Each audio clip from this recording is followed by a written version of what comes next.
Hi everyone, చూస్తున్నారు కదా బ్లూగా ఉంది స్కై. కానీ తుఫాను ఏర్పడే ముందు యాక్చువల్గా ఈ సైడ్ నా వైపుకి స్పీడ్గా గాలి రావాలి. ఈ సీజన్లో రావట్లేదు ఒక 2 days నుంచి. సో తుఫాను ఏర్పడే ముందు ఇంత ప్రశాంతంగా ఉంటుంది.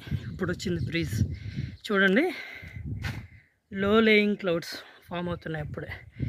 అదిగో అవే లో లేయింగ్ క్లౌడ్స్ ఇటు పక్కన ఉన్నాయి. అవి లో లేయింగ్ క్లౌడ్స్. ఈ బే ఆఫ్ బెంగాల్లో 22న సిస్టమ్ డెవలప్ అవుతుంది. ఇప్పుడు ఇది గ్రౌండ్ వర్క్ ప్రిపేర్ అవుతుంది.